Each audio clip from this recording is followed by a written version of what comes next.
ఏడ్చి ఏడ్చి నీ యొక్క తలగడ, నీ పిల్లో అంతా నానిపోయిందేమో, చెప్పుకోలేని పరిస్థితి అయిపోయి బయట ఏం చెప్పుకోవాలి, ఏంటి అన్నీ వచ్చి ఒకేసారి సునామీ లాగా నన్ను అతలాకుతలం చేశాయని ఈరోజు ఏడుస్తున్నావా?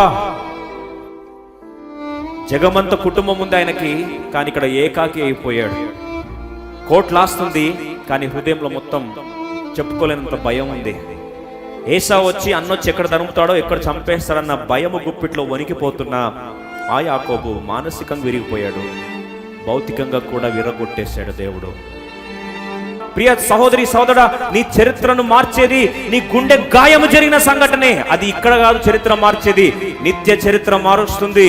నువ్వు నీ కుటుంబం ఎక్కడైతే ముక్క చెక్కలైందో, నువ్వు ఆర్థికంగా ఎక్కడైతే ముక్క చెక్కలయ్యావో, ఎక్కడైతే అనారోగ్యపరంగా ముక్క చెక్కలయ్యావో, మరణాన్ని బట్టి ఎక్కడైతే కుదేలైపోయావో, ఆ ప్రాంతమే నీ జీవితంలో పెనియలు అనుభూతి. పరిశుద్ధుడైన దేవుడు, మహోన్నతుడైన దేవుడు, నిత్య నివాసైన దేవుడు తన తేజో మహిమను విడిచిపెట్టి వచ్చి నివసించేది ఎక్కడ అంటే విరిగి నలిగిన హృదయం. ఈరోజు పరిస్థితులు విరగొట్టాయా? మనుషులు విరగొట్టారా?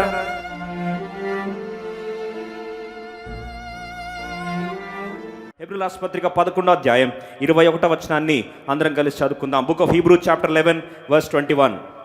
విశ్వాసం బట్టి యాకోబు అవసాన కాలమందు యోసేపు కుమారులలో ఒక్కొక్కని ఆశీర్వదించి తన చేతి కర్ర మొదలు మీద ఆనుకొని దేవునికి నమస్కారము చేసెను. By faith Jacob when he was dying blessed both the sons of Joseph and worshipped. అద్భుతమైన మాట, ఆరాధిస్తున్నాడట. ఎవరండి? యాకోబు. తన కొరకు ఏర్పరచబడిన ఆ యొక్క చేతి కర్రను తీసుకొని ఆ మొదలు మీద, దాని కార్నర్ మీద బరువంత వేసి ఆనుకొని దేవునికి నమస్కారము చేసెను. చాలండి. గత రోజు ప్రార్థిస్తున్నప్పుడు దేవుడు ఎందుకు ఈ వచనం తీసుకొచ్చాడో అర్థం కాలేదు. ప్రభువా, ఏంటి ఈ వచనాన్ని ఎందుకు నీ బిడ్డలతో మాట్లాడాలని, నీ ఉద్దేశం ఏంటి ప్రభువా, దయచేసి నీ ప్రత్యక్షత ఏంటో మాట్లాడు ప్రభువా అని ప్రార్థిస్తురాగా ఆకస్మికంగా దేవుడు ఒక ఆలోచన ఇస్తూ వచ్చాడు. ఎలా మాట్లాడతాడో చూడండి.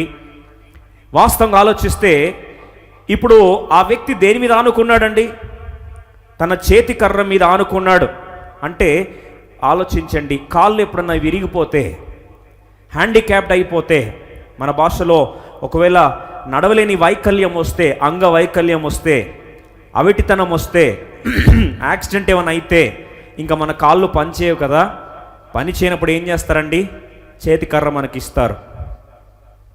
చేతి కర్ర ఉంది అంటే అక్కడ అవటితనము, అంగవైకల్యము ఖచ్చితంగా ఉంది అని అర్థం. బాగా అర్థం చేసుకోండి. చేతి కర్ర ఉంది అంటే, దాని మీద ఆనుకున్నాడంటే, దాని సహాయం తీసుకుంటున్నాడంటే పరోక్షంగా ఆయన వైకల్యంలో ఉన్నాడని, లిమిటేషన్లో హద్దులు గలవాడని, వైకల్యం ఉందని, అది సరిపోదన్నట్టు చూస్తే తను నడవలేడనే సత్యాన్ని మనకు అర్థమవుతుంది. వాస్తవంగా ఆలోచిస్తే అలాంటి పరిస్థితి ఎందుకు చోటు చేసుకుని తన జీవితంలో ఈరోజు కర్ర మీద ఆధారపడాల్సిన పరిస్థితి ఎందుకు వచ్చింది అని ఒక్కసారి ఆలోచిస్తే, ఆయన కర్ర మీద ఆనుకున్న పరిస్థితిని బట్టి దేవుని ఏం చేస్తున్నాడండి? ఆరాధిస్తున్నాడు. కర్ర మీద ఆనుకునే పరిస్థితి ఎప్పుడు వచ్చింది?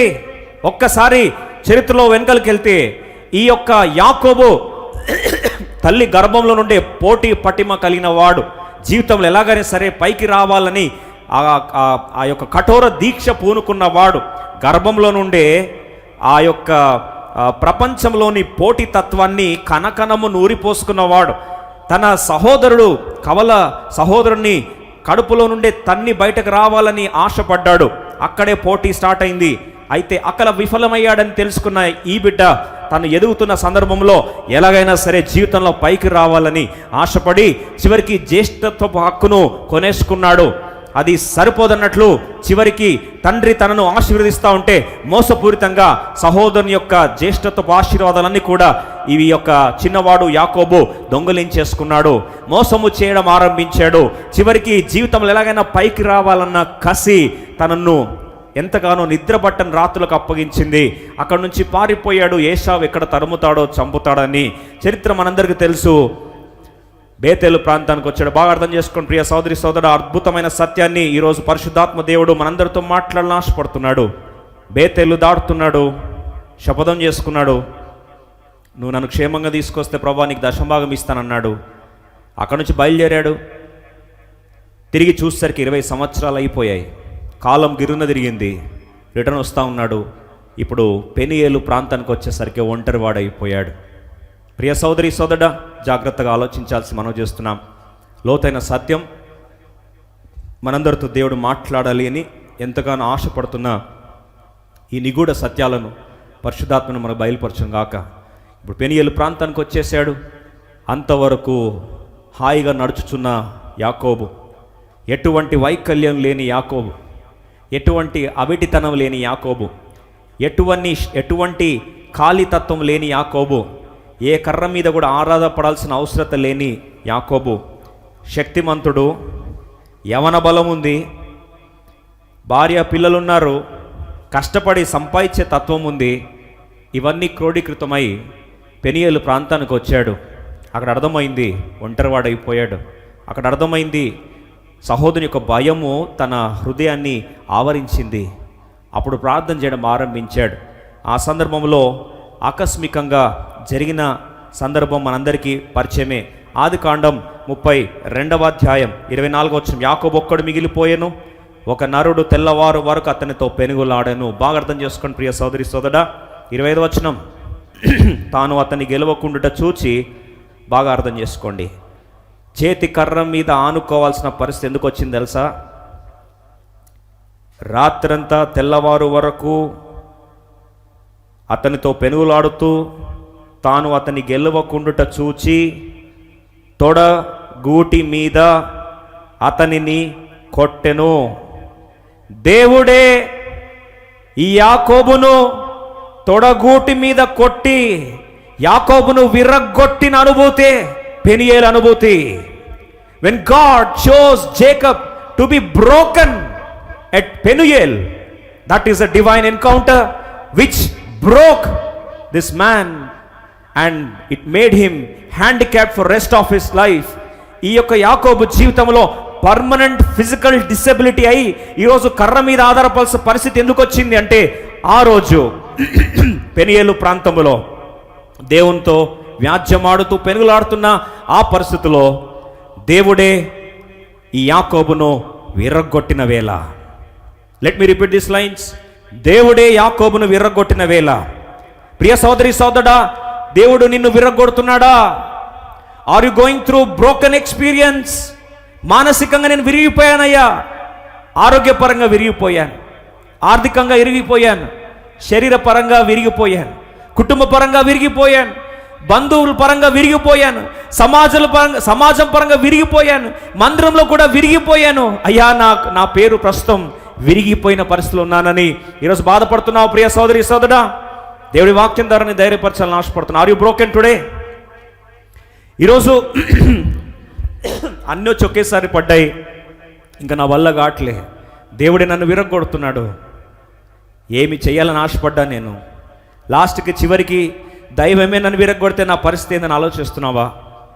ఈరోజు అద్భుతమైన వార్త, దేవుడితో మాట్లాడాలని ఆశపడుతున్నాడు. If God is breaking you today, dear brother and sister, if God is breaking you today, if you are broken tonight, let me once again encourage you as a man of God. There is good news for you. నీ కొరకు శుభవార్త వేచి ఉంది. ఏంటి తెలుసా శుభవార్త? ఆ రోజు ఈ యొక్క యాకోబుని దేవుడు విర్రగొట్టకపోయింటే, ఆ విర్రగొట్టబడిన అనుభూతిలో నుండి ఆ కర్ర మీద ఆధారపడాల్సిన పరిస్థితి రాకపోయింటే, ఆ కర్ర మీద తను ఆధారపడుతూ అయ్యా విరగొట్టబడిన నా జీవితాన్ని జ్ఞాపకం చేసుకుంటూ అయ్యా నేను నిన్ను ఆరాధిస్తున్నానని ఆ మాట చెప్పకపోయింటే, యాకోబు తన చరిత్రలో హెబ్రీ 11వ అధ్యాయంలో చోటు సంపాదించే వాడే కాదు, నిత్య చరిత్రను మార్చింది ఆ రాత్రి తను విరగొట్టబడిన అనుభూతి. ఒక్కసారి ఆలోచించు ప్రియ సోదరి సోదరుడా, ఇలాంటి పరిస్థితులను వెళ్తున్నావేమో ఈరోజు. ఏడ్చి నీ యొక్క తలగడ, నీ పిల్లో అంతా నానిపోయిందేమో, చెప్పుకోలేని పరిస్థితి అయిపోయి బయట ఏం చెప్పుకోవాలి, ఏంటి అన్నీ వచ్చి ఒకేసారి సునామీలాగా నన్ను అతలాకుతలం చేశాయని ఈరోజు ఏడుస్తున్నావా? పెనియేలు అనుభూతిలో యాకోబు, దేవుడే చివరికి యాకోబును విర్రగొట్టాడు. God broke him. చివరికి తుంటి నరము తెగిపోయింది. అంద సౌష్ఠవం కలిగి ఎవరి మీద ఆధారపడాల్సిన అవసరం లేకుండా ఒంటి చేత్తో ఒక సామ్రాజ్యాన్ని స్థాపించే వ్యక్తి చివరికి అవిటివాడైపోయాడు. He was broken into pieces. Bible రాస్తుంది, అప్పుడు అతడు ఆయనతో పెనుగులాడట వలన యాకోబు తొడ గూడు వసిలను, జాయింట్ డిస్లోకేట్ అయిపోయిందండి. ఈరోజు ఆలోచించి ఒక్కసారి ఇదే పరిస్థితి నీకు చోటు చేసుకుంటే, జాయింట్ డిస్లోకేట్ అయిపోయింది. ఎప్పుడన్నా ఇలాంటి పరిస్థితి వచ్చిందా? ఎప్పుడైనా ఇలాంటి పరిస్థితి వచ్చిందా? జాయింట్ డిస్లోకేట్ అయిపోయి అంతవరకు అద్భుతంగా నడుస్తున్న వ్యక్తి విరిగిపోయాడు, ఇప్పుడు నడవలేని పరిస్థితి.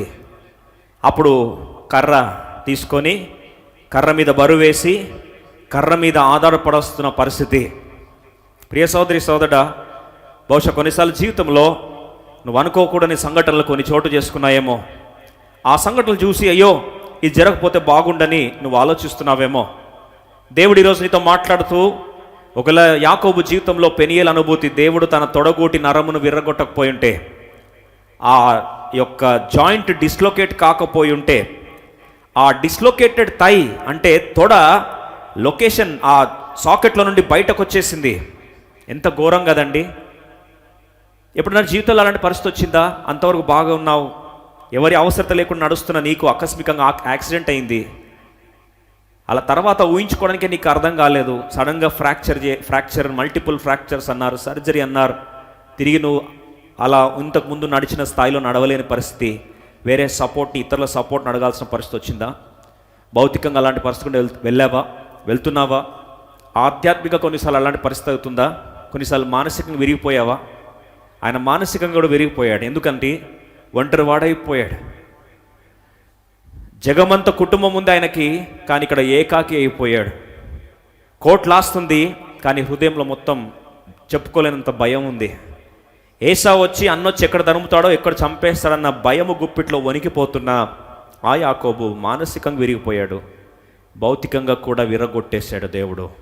ప్రియ సోదరి సోదరి, ఈరోజు అలాంటి పరిస్థితిలో నీవు ఉన్నట్లయితే, దిక్కుతోచని స్థితిలో ఉన్నానయ్యా నేను, అన్ని కష్టాలు వచ్చి ఒకేసారి సునామీలాగా నా జీవితాన్ని అత్తదకుతలం చేశాయి. ఎందుకు దేవుడు నన్ను విరగొడుతున్నాడంటే, విర్రగొట్టబడుటలోని అద్భుత ఆశీర్వాదాలు, 5 ఆశీర్వాదాలు దేవుడు నీతో మాట్లాడాలని ఈరోజు ఆశపడుతున్నాడు. అందుకొరకు ఈ వర్తమానం యొక్క శీర్షిక విర్రగొట్టబడుటలోని 5 ఆశీర్వాదం, the 5-fold blessings of being broken. దేవుడు నిన్ను విరగొట్టే పరిస్థితుల్లో వెళ్తున్నట్లయితే, దేవుడు నీకు 5 ఆశీర్వాదాన్ని జ్ఞాపకం చేస్తూ నువ్వు ధన్యుడవని మరొకసారి జ్ఞాపకం చేస్తున్నాడు. ఒక్కసారి కథ వెనుకలు తిరిగి చూస్తే, యాకోబు జీవితంలో ఆ రోజు పెనియేలు రాత్రి లేకపోతే, విరగొట్టబడిన రాత్రి లేకపోతే, తొడగూటి నరము వసలకపోతే, ఆ రోజు టోటల్ థై డిస్లోకేట్ కాకపోయి ఉంటే ఆయన కర్ర మీద ఆధారపడేవాడు కాదు. ఆ విరగొట్టబడిన అనుభూతిలో నుండి దేవుని ఆరాధించేవాడు కాడు. ఆ విరగొట్టబడిన అనుభూతిలో నుండి దేవుని ఆరాధించకపోయి ఉంటే, హెబ్రీ పత్రిక 11వ అధ్యాయంలో 26వ వచనంలో ఖచ్చితంగా దేవుని దాసును నమ్ముతున్నాను ఈ వచనం ఉండేది కానే కాదు. అంటే చరిత్రలో వెనుకలు తిరిగి చూస్తే నిత్యత్వంలో అంత బ్రతికి కూడా ఆయన జీవితంలో అద్భుతమైన ఆనుమత్యపు సంఘటన మిస్ అయిపోయేది సుమా.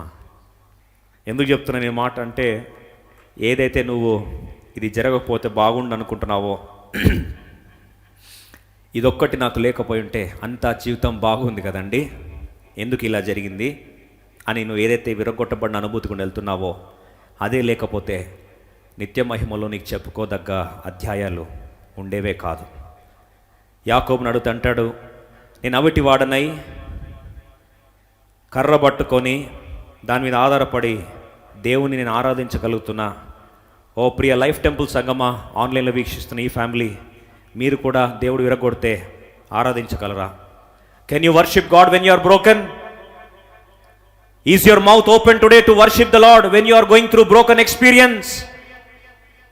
ఈరోజు నీ ఆప్తులు ప్రియులు ఆకస్మికంగా మరణించి నువ్వు ఒంటరివాడి అయిపోయి, హృదయం ముక్క చెక్కలైపోయి విరిగిపోయిన పరిస్థితులు ఉన్నావా?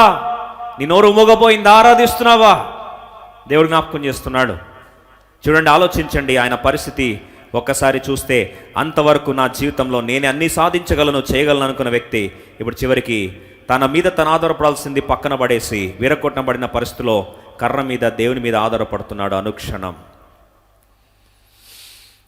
ఒకసారి ఆలోచిస్తే, దేవుడు కానీ విరగొట్టడానికి ఇష్టపడితే నీ జీవితాన్ని, నువ్వెంత ధన్యుడవో నీ జీవితంలో నుండి, ఆ విరగొట్టిన అనుభూతుల నుండి ఎంత గొప్ప పెనుశక్తి విడుదలవుతుందో ఈరోజు మీ ముందు పరిచయం చేయాలని ఆశపడుతున్నా.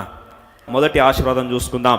హెబ్రీ 11:21 చూద్దాం. మొదటి ఆశీర్వాదం, ఈ విరగొట్టబడిన అనుభూతి ఆ యాకోబు చరిత్రను ఎలా మార్చిందండి, ఎంతటి ఎత్తుకు తీసుకెళ్ళిపోయిందో ఒక్కసారి ఆ పాయింట్ చూద్దాం. Hebrew 11:21 Hebrew chapter 11:21. విశ్వాసం బట్టి యాకోబు అవసాన కాలమందు యోసేపు కుమారులలో ఒక్కొక్కని ఆశీర్వదించి తన చేతి కర్ర మొదలు మీద ఆనుకొని దేవునికి నమస్కారము చేశాను. ఆ విరగొట్టబడిన మూతుల నుండి మొదటి ఆశీర్వాదం ఏమొచ్చింది తెలుసా అండి? ఆయన ప్రవక్త స్థాయికి హెచ్చించబడి బిడ్డలను ఆశీర్వదిస్తున్నాడు. దాన్ని అర్థం చేసుకోవడానికి 49వ అధ్యాయం ఆదికాండము 1వ వచనానికి వస్తాం.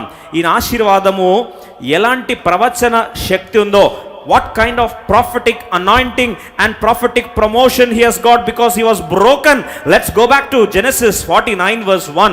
యాకోబు 49:1 వచనాన్ని అందరం కలిసి గట్టిగా చదువుకుందాం. యాకోబు తన కుమారులను పిలిపించి ఇట్లనెను, మీరు కూడి రండి, అంత్య దినములలో మీకు సంభవింపబోవు సంగతులను మీకు తెలియజేసేదను. అంత్య దినములలో మీకు సంభవించు సంగతులను మీకేం చేస్తా, తెలియజేస్తా. భవిష్యత్తులో, బిడ్డల భవిష్యత్తులో, వారి అంత్య దినాల్లో ఏం జరగబోతుందో ఎవరు చెప్తారండి? ప్రవక్త తప్ప ఎవరు చెప్పలేరు. Except profit, nobody can tell you about what is going to happen later on in your life. ఇప్పుడు ఆ ప్రవక్త ఎవరయ్యారో తెలుసా? యాకోబు అయ్యాడు. పిల్లల్ని పిలిచి అంత్య దినాల్లో ఏం జరగబోతుందో చెప్తాను రండి, మిమ్మల్ని ఆశీర్వదిస్తాను. యోసేపునే కాదండి, యోసేపు పిల్లల్ని కూడా ఈ కర్ర మీద, అంటే ఇంకొక మాటలో ఈ కర్ర మీద ఆనుకుంటున్నప్పుడు విరగొట్టబడిన అనుభూతిలో దేవుడు ఈయనను ఏం చేశాడు తెలుసా? ప్రవక్త స్థాయికి హెచ్చించాడు. ఒక్కసారి ఆలోచించు. మనందరికీ బాగా పరిచయమే. ఆత్మీయ స్థాయిలో మొదటిగా సామాన్యుల కంటే కొద్దిగా ముందు స్థాయిలో లేవీయులు ఉంటారు. లేవీల కంటే ముందు స్థాయిలో యాజకులు ఉంటారు. యాజకుల కంటే అందరికంటే పై స్థాయిలో ప్రవక్తలు ఉంటారు. ప్రవక్తలకు భవిష్యత్ జ్ఞానం ఉంటుంది, ఏం జరగబోతుందో చెప్తారు. ప్రియ సోదరి సోదరుడా, అంతటి స్థాయికి ఆత్మీయంగా హెచ్చించాలి యాకోబునంటే ఒకే ఒక మార్గం, అదే విర్రగొట్టబడుతున్న మార్గం. Let me tell you once again, the only route to be promoted as a prophet is a man, unless he is subject to divine discipline, unless he is subject to divine brokenness, he can never become a anointed prophet. అభిషేకించబడిన ప్రవక్త స్థాయికి హెచ్చించబడాలంటే ఆ వ్యక్తి ఖచ్చితంగా దైవికమైన క్రమశిక్షణలో విరగొట్టబడుతున్న అనుభూతిలోకి వెళ్ళకపోతే, విరగొట్టబడిన అనుభూతి గుండా వెళ్ళకపోతే ప్రవక్త కాలేడు. ఆ కర్ర మీద చెయ్యి పెట్టి పెనియల్లో విరగొట్టబడిన అనుభూతి లేకపోతే ఆ రోజు బిడ్డలను ఆశీర్వదించి ఏం జరగబోతుందో చెప్పే అంతటి స్థాయికి హెచ్చించబడేవాడు కాదు. ప్రియ సోదరి సోదరుడా, మీరు కావాలంటే బైబిల్లో చూడండి, ఏ ప్రవక్తనైనా తీసుకోండి, వారు ప్రవచించే ఆత్మ స్థాయికి వచ్చారంటే ఖచ్చితంగా నల్లగొట్టబడ్డారు వారి జీవితంలో. ఇర్మియాను తీసుకోండి, యెషయాను తీసుకోండి, అబ్రహాము తీసుకోండి, ఇంకా బైబిల్లో బాప్తిస్మిచ్చి యోహాను తీసుకోండి, ఇక్కడ యాకోబుని తీసుకోండి, ఎవరినన్నా తీసుకోండి. బైబిల్లో వారు ప్రవచించే స్థాయికి వచ్చారంటే వారిని మానసికంగా, ఆధ్యాత్మికంగా, భౌతికంగా ఏదో ఒక ప్రాంతంలో దేవుడు విర్రగొడుతూ ఉన్నాడు, నలగొడుతున్నాడు. వారిని దేవుడు ముక్కలు చేసిన తర్వాతే వారి నుండి ప్రవచనపు స్థాయికి హెచ్చించాడు. కావాలంటే మీరు బైబిల్లో మత్తయి సువార్త 5వ అధ్యాయం 11-12 వచనాలు ఒకసారి చదువుకుందాం. Matthew's Gospel chapter 5:11 and 12. Let's read all together please. ఎందుకంటే దేవుని వాక్యం మనం తెలుసుకోకపోతే, దేవుడిని విరగొడుతున్న పరిస్థితిలో వెళ్తే ఎందుకు అని ప్రశ్నిస్తావు. కానీ నేను ఎంతగానో ఏర్పరచుకొని ఉన్నత స్థాయిలో ప్రవక్తలాగా హెచ్చించబోతున్నాడని తెలుసుకోకపోతే ఎందుకు అని ప్రశ్నిస్తావు. తెలుసుకుంటే ఆరాధిస్తావు. ఆ వ్యక్తి కర్ర మీద ఆనుకొని అయ్యా అని వర్షిప్ చేస్తున్నాడు, దేవుని ఆరాధిస్తున్నాడు, పెనియేలు అనుభూతి గురించి ప్రభువుని స్తుతిస్తున్నాడు. ఈరోజు నీవు కూడా అటువంటి ఆరాధికుడుగా ప్రవక్త స్థాయిలో హెచ్చించబడాలని దేవుడు ఎంతగానో ఆశపడుతున్నాడు. అందరం కలిసి 11-12 వచనాలు చదువుకుందాం. ఈరోజు నువ్వు బాధపడుతున్నావు, ఎందుకు అందరు నన్ను నిందిస్తున్నారు, ఎందుకు అందరు నన్ను అబద్ధంగా మాట్లాడుతున్నారు, ఎందుకు నన్ను హింసిస్తున్నారు, ఎందుకు నా పరిస్థితి ఇలా అయిపోయింది అని ఆలోచిస్తున్నావా? ఒక్కసారి 11-12 వచనాలు కలిసి చదువుదాం. నా నిమిత్తము జనులు మిమ్మల్ని నిందించి హింసించి మీ మీద అబద్ధముగా చెడ్డ మాటలలో పలుకున్నప్పుడు మీరు ధన్యులు. 12వ వచనం చూడండి.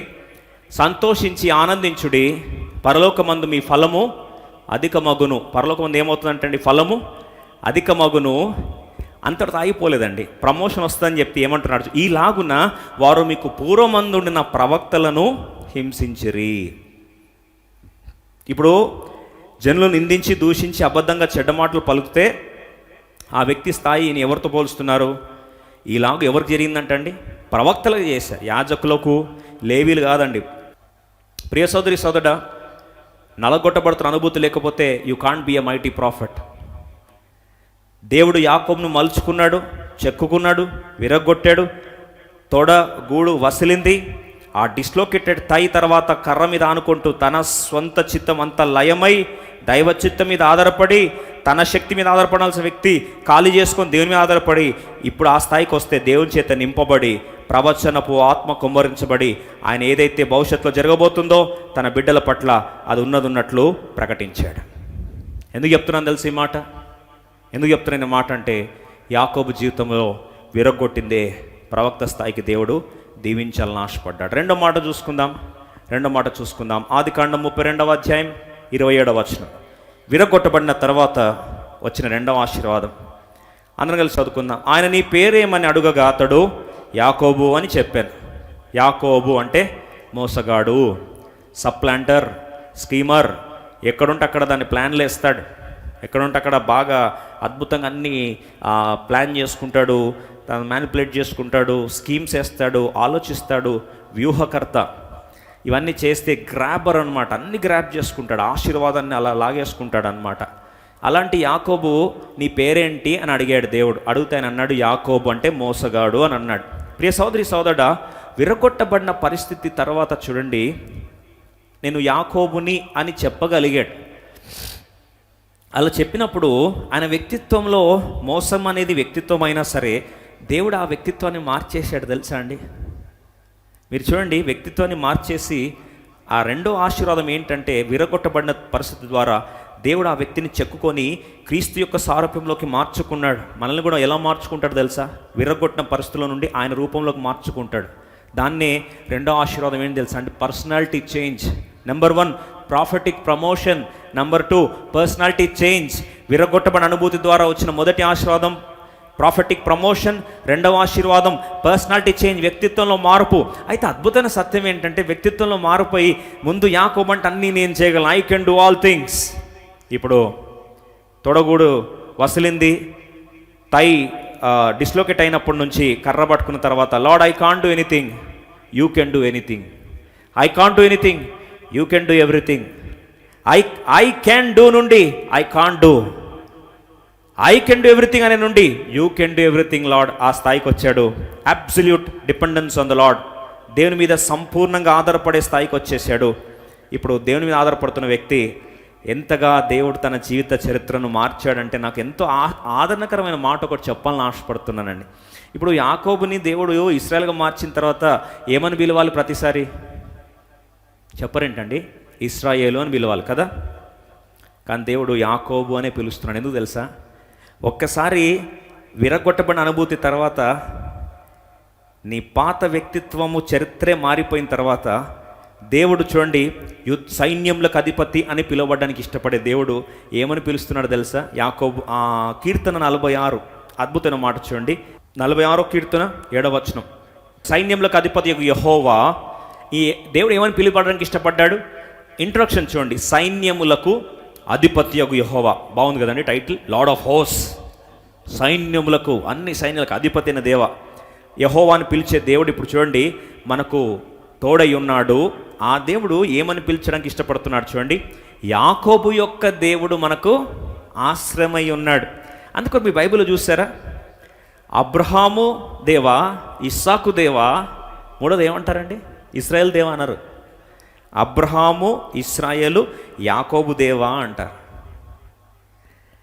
ఎందుకు చెప్తున్న మాట అంటే, విరగొట్టబడిన పరిస్థితి తర్వాత దేవుడు తన మహిమను తన్ను తాను మన యొక్క ఆ బలహీనతలో ఆ యాకోబు అని, పురుగు అని పిలుపడే ఆ పేరులో నుంచి కూడా యాకోబు దేవా అని పిలిపించుకునే అద్భుతమైన ఆ హెచ్చింపులోకి వ్యక్తిత్వపు మార్పుని దేవుడు విరగొట్టబడిన అనుభూతుల నుండి తీసుకొని రావాలనేదే దేవుని యొక్క ఆశ.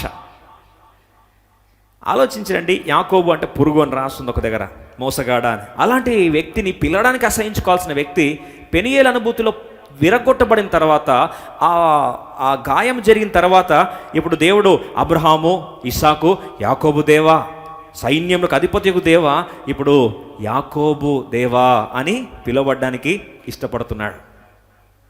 బా, ఎంతటి ఆదరణకరమైన మాట కదండి. How much encouraging it is. ఎందుకు తెలుసా అండి, అలా మార్చుకోవడానికి దేవుడు ఆ కార్యం చేస్తాడండి. ఎందుకు తెలుసా? కార్యమును ఆరంభించిన దేవుడు విశ్వాసమును కర్తయు దానిని కొనసాగించేవాడు దేవుడే. అందుకొరకే ఫిలిప్పి 1:6 చూస్తే, మీలో ఈ సత్క్రియను ఆరంభించిన దేవుడు విమోచన దినం వరకు ఏం చేస్తారంట? కొనసాగిస్తాడు. ఆయన చెక్కుకుంటాడండి, వద్దంటే కూడా చెక్కుకుంటాడు. దేవుని దాసునిగా మరొకసారి జ్ఞాపకం చేస్తున్నా ఏంటంటే, నిన్ను కానీ ఏర్పరచుకుంటే, మళ్ళా చెప్తున్నా, దేవుడు నిన్ను ఏర్పరచుకుంటే, యాకోబులాగా ఏర్పరచుకుంటే, అబ్రహాం, ఇస్సాకు, యాకోబు ఆ స్థాయిలో నిన్ను ఏర్పరచుకుంటే, నీకు నచ్చినా నచ్చకపోయినా, నువ్వు యాక్సెప్ట్ చేసినా చేయకపోయినా, ఆయన పరిపరి విధాలుగా నిన్ను చెక్కుకొని నీలో ఈ సత్క్రియను ఆరంభించిన దేవుడు విమోచన దినం వరకు కొనసాగిస్తాడు. విశ్వాసన కర్తయు కొనసాగించువాడైన దేవుడే నీ కార్యాన్ని ముగిస్తాడు. మరి యాకోబుని దేవుడు మార్చుకున్నాడు. సైన్యంలోకి అధిపత్యకు దేవా అని పిలువబడే దేవుడు యాకోబు దేవా అండానికి కూడా ఇష్టపడుతున్నాడు. అదే మనమైతే దేవుని పోషణ అంటాం, చిచిచి బాగలేదు, సైన్యంలోకి అధిపతి దేవా బాగుంది, తర్వాత ఇశ్రాయేలు దేవా అని అంటాం. కాదు, ప్రభు అంటాడు, నేను ఇష్టపడుతున్నా. ఎందుకంటే ఆ యాకోబు ఎప్పుడైతే విరగొట్టబడిన పరిస్థితిలోకి వెళ్ళిన తర్వాత, ఇంకా నాకు ఇశ్రాయేల్ అని పిలిచినా పర్లేదు, యాకోబు అని పిలిచినా పర్లేదు. That's why you need to understand that God wanted to be identified with a grabber. God wanted to be identified with a supplanter. God wanted to be identified with a deceiver, a manipulator, just because he underwent broken experience. And from self-dependence, he came into the dependence of God. Deva, ఇంకా నేను చేసి ప్రయత్నాలు చేసి ఓడిపోతున్నా, నువ్వేం చేయాలో చేసుకొని ఆయన అప్పగించుకున్నాడు. దేవుడు దాన్ని ముద్రించాడు. అలనాడు నుండి వ్యక్తిత్వాన్ని మార్చేశాడు. Prophetic promotion, blessing number 1 of being broken. Blessing number 2, personality change.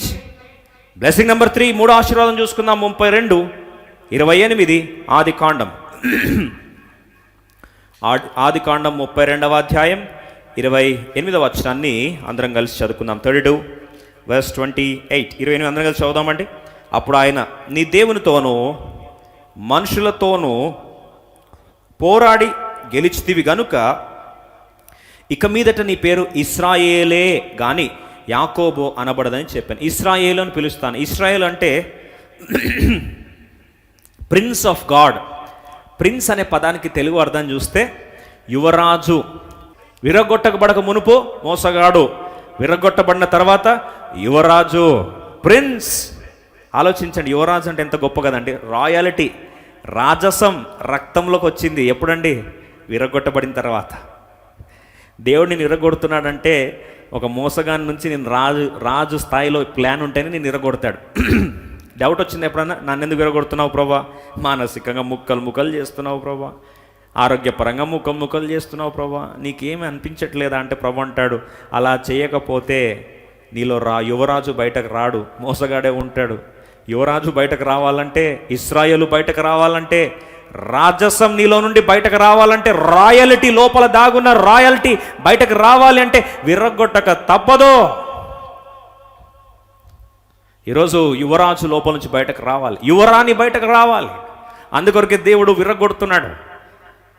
కుటుంబంలో శోకం, మరణం, దుఃఖం, ఆయాసం, బాధ, అనారోగ్యం, ఆర్థిక ఇబ్బందులు, ఇంకా అవమానము, నిందలు, నిట్టూర్పులు, ఒంటరితనము, ఇవన్నీ వేదనలు వేసి విర్రగొట్టి నీలో నుండి ఒక మోసగాన్ని తీసి ఒక యువరాజును బయటకు పరిచయం చేయాలనేదే దేవుని యొక్క ఆశ, అదే దేవుని యొక్క ఆక్రందన. నాలుగవదిగా చూసుకుందాం. మొదటిది ప్రవక్త హెచ్చింపు, రెండవది వ్యక్తిత్వ మార్పు, మూడవది యువరాజు స్థాయికి హెచ్చింపు. నాలుగోది చూసుకుందాం. 28వ వచనం, ఆదికాండం 32వ అధ్యాయం 28వ వచనం. అప్పుడు ఆయన, నీవు దేవునితోనూ మనుషులతోనూ పోరాడి గెలిచితివి గనుక ఇక మీదట నీ పేరు ఇశ్రాయేలు గాని యాకోబు అనవు. ఇంగ్లీష్లో చూడండి, for a prince hast thou power. నాలుగవది పవర్. దాన్ని ఏమంటామండి? పోరాడే శక్తి, గెలిచే శక్తి విడుదల అవుతుందంటండి. విరగొట్టబడిన పరిస్థితుల నుండి ఏమొస్తుందండి? శక్తి. మనందరం కూడా ఏం కావాలండి? పవర్. అందుకొరకే మన ఎలక్ట్రిసిటీ డిపార్ట్మెంట్ కూడా పవర్ అని రాసుకుంటాం. ఎందుకంటే అది లేకపోతే ఏం ప్రపంచం నడవదు. ఇప్పుడు యూట్యూబ్ నడవదు, ఏమీ నడవదు పవర్ లేకపోతే. అందుకొరకే పవర్ అనేది ఎలా రిలీజ్ చేస్తారో తెలుసా? దేవుడు ఆ శక్తిని లో నుండి విడుదల చేయడానికి కొరకు దేవుడు నిన్ను ఏం చేస్తాడు తెలుసా? మొదటిగా బలహీనపరుస్తాడు. వినొచ్చు, బలహీనపరిస్తే శక్తి ఎట్లా వస్తుందండి? బాగా ఆలోచించండి. అంతవరకు ఆయన నడుచుకుంటూ తన సామర్థ్యం వెళ్ళాల్సిన వ్యక్తిని తొడగూటి విరగొట్టేసరికి కాలు ఇరిగిపోయింది, తొడ వసిలిపోయింది, dislocated thigh, he can't walk. ఇప్పుడు ఏమయ్యాడండి? బలహీనుడు కాదా? ఎవరైనా దాడి మీదకి వస్తే బలహీనపరచబడాల్సిన వాడు ఇప్పుడు ఏషావు వచ్చి కొట్టడానికి వస్తే పరిగెత్తలేడు కూడా అండి, శక్తి లేదు. కానీ అలాంటి శక్తి లేని వ్యక్తికి దేవుడు ఏమిచ్చాడు? కర్ర ఇచ్చాడు. కర్ర మీద ఆధారపడుతున్నాడు. ఇప్పుడు ఆయన శక్తిని ఖాళీ చేసి దైవ శక్తినితో నింపాడు. ఒక్క మాటలో చెప్పాలంటే, ఎప్పుడు నేను బలహీనుడనో అప్పుడే బలవంతుడను. మనం ఎప్పుడు బలహీనం అప్పుడే బలవంతులం అవుతాం. పునరుద్ధాన శక్తి విడుదలయ్యేదే ఇలాంటి పరిస్థితుల్లో. కృపాశక్తి విడుదలయ్యేదే ఇలాంటి పరిస్థితుల్లో. ప్రియ సోదరి, ఈరోజు నీ కృపాశక్తి కావాలి, పునరుద్ధాన శక్తి కావాలి. మరణానుభవం గుండా వెళ్తేనే పునరుద్ధాన శక్తి. ఎప్పుడు బలహీనమో అప్పుడే బలవంతులము. అందుకని పౌలు భక్తుడు 2వ కొరింథీ 12వ అధ్యాయం 9, 10, 11 వచనాలు చూస్తే అప్పుడు దేవుడు వచ్చి దేవుని దగ్గర ప్రార్థిస్తున్నాడు. అయ్యా, ఈ ముళ్ళు నన్ను తీసేనాయన, నా వల్ల కావట్లేదని ముమ్మారు ప్రార్థించాడు. ప్రభు అన్నాడు, నా కృప నీకు చాలు అన్నాడు. అనేసరికి 10, 11 వచనం చూడండి. 2వ కొరింథీ 12వ అధ్యాయం 12th చాప్టర్ వర్స్ 10 and 11, 10, 11 వచనాల్లో చూస్తే అప్పుడు అంటాడు చూడండి, నేను ఎప్పుడు బలహీనుడనో అప్పుడే బలవంతుడను. గనుక క్రీస్తు నిమిత్తం నాకు కలిగిన బలహీనతల, నిందలలో, ఇబ్బందులలో, హింసలలో, ఉపద్రవములు నేను సంతోషించుచున్నాను అని చెప్తూ 12వ వచనం చూడండి ఎంత అద్భుతంగా. 11వ వచనం చూడండి, నేను అవివేకినైతినా మీరు నన్ను బలవంతం చేస్తే మీ చేత మెప్పు పొందవలసిన వాడను కాదు. అయితే అంటాడు, ఎప్పుడు బలహీనున్నో అప్పుడే నేను బలవంతుడను. When I'm weak then I'm strong.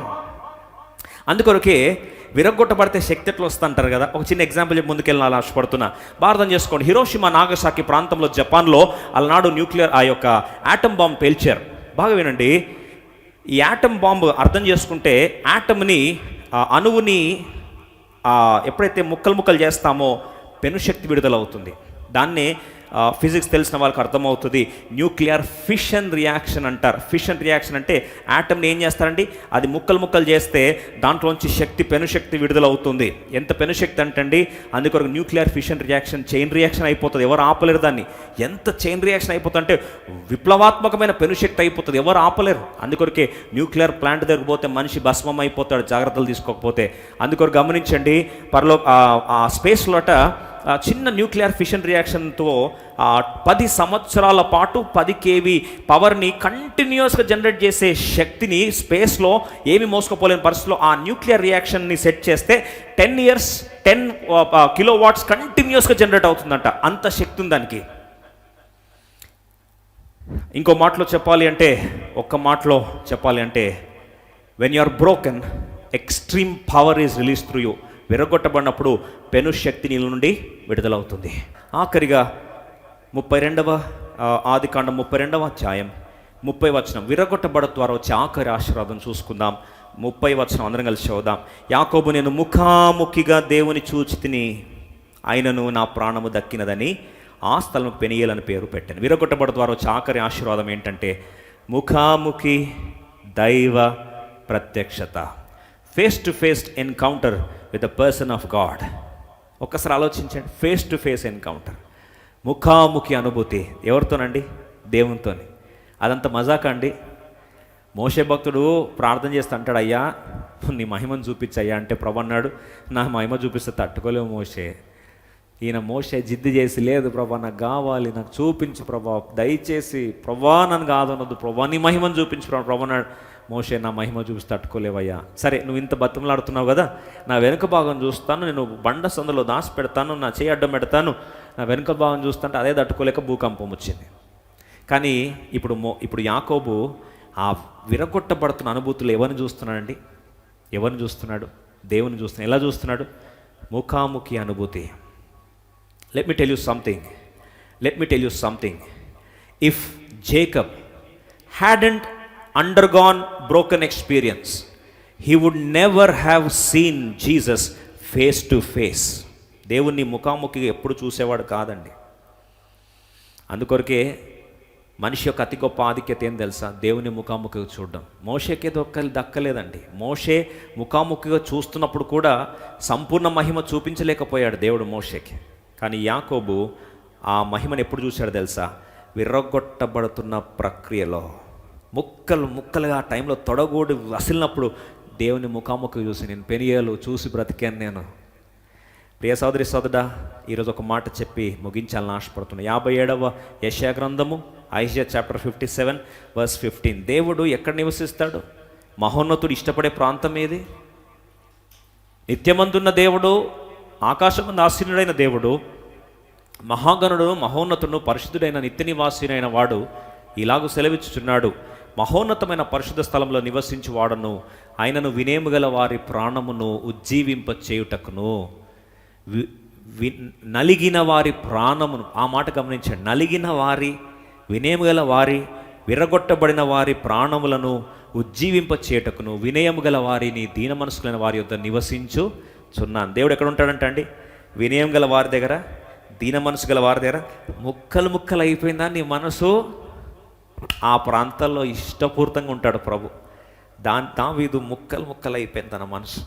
51వ కీర్తన 17వ వచనం చదివేసి ఆరాధనలో ప్రవేశిస్తాం. అందుకొరకే చేతికర్ర మీద ఆనుకున్న వ్యక్తి దేవుణ్ణి ఎందుకు నమస్కారం చేస్తున్నాడు? చేతికర్ర మీద ఉన్న వ్యక్తి విరగొట్టబడిన అనుభూతిలో దేవుణ్ణి ఆరాధిస్తడం కారణం ఏంటి తెలుసా? చూడండి, 51వ కీర్తన 17వ వచనం చదువుకుందాం, ఆరాధనలో ప్రవేశిస్తాం. విరిగిన మనస్సే దేవునికి ఇష్టమైన బలి. దేవా, విరిగి నలిగిన హృదయమును నువ్వు అలక్ష్యము చేయవు. ఈరోజు ప్రియ సోదరి సోదరా, ఈరోజు నీ హృదయం విరిగిపోయిందా? ఈరోజు నా వల్ల కావట్లేదు, నా హృదయం ముక్క చెక్కలైపోయింది అంటున్నావా? ఆ విరిగి నలిగిన హృదయం దేవుడు ముఖాముఖిగా ఇష్టపడి నివాసయోగ్యమైన స్థానముగా నీ హృదయంలో సింహాసనాసనుడై అవ్వాలని దేవుడు ఎంతగా ఆశపడుతున్నాడు. ప్రియ సోదరి సోదరుడా, ఈ సత్యం మర్చిపోయావా? ఈరోజు ఎప్పుడో మరణించాడు యాకోబు. పాత నిబంధన పరిమితం కాలేదండి యాకోబు. విశ్వాస వీరుల పట్టిక, హెబ్రీయుల రాష్ట్రపతిగా 11వ అధ్యాయం మళ్ళొక్కసారి 21వ వచనం చదువుకొని ముగించుకుందాం. ప్రియ సహోదరి సోదరుడా, నీ చరిత్రను మార్చేది నీ గుండె గాయము జరిగిన సంఘటనే. అది ఇక్కడ కాదు చరిత్ర మార్చేది, నిత్య చరిత్ర మారుస్తుంది. నువ్వు నీ కుటుంబం ఎక్కడైతే ముక్క చెక్కలైందో, నువ్వు ఆర్థికంగా ఎక్కడైతే ముక్క చెక్కలయ్యావో, ఎక్కడైతే అనారోగ్యపరంగా ముక్క చెక్కలయ్యావో, మరణాన్ని బట్టి ఎక్కడైతే కుదేలైపోయావో, ఆ ప్రాంతమే నీ జీవితంలో పెనియేలు అనుభూతి. ఆ ప్రాంతంలోనే 5 అంతల ఆశీర్వాదం ప్రభు ఇచ్చి నిత్య చరిత్రను దేవుడు మార్చాలని ఆశపడుతున్నాడు. ఈరోజు లేచి దేవుణ్ణి, ఆ యొక్క యాకోబు ఆ చేతికర్ర మీద ఆనుకొని దేవుని ఏం చేస్తున్నాడు? నమస్కారం చేస్తున్నాడు. లండి అందరం కలిసి హెబ్రీయుల రాష్ట్రపతిగా 11వ అధ్యాయం 21వ వచనం కలిసి చదువుకుందాం. విశ్వాసమును బట్టి యాకోబు అవసాన కాలమందు యోసేపు కుమారులు ఒక్కొక్కరిని ఆశీర్వదించి తన చేతికర్ర మొదలు మీద ఆనుకొని దేవునికి నమస్కారము చేసింది. దేవుని ఏం చేస్తున్నాడు? ఆరాధిస్తున్నాడు. ఈ అవిటితనం అనుమతించిన దేవా నీకు వందనాలు. ఈ విరగొట్టబడిన అనుభూతిని తీసుకెళ్ళా దేవా నీకు వందనాలు. ఈ చేతికర్ర మీద ఆధారపడే పరిస్థితి తీసుకొచ్చావు ప్రభా నీకు వందనాలు. నేను నిన్ను ఆరాధిస్తున్నాను ప్రభా అని ప్రభుని ఏం చేస్తున్నాడు? గణపరుస్తున్నాడు.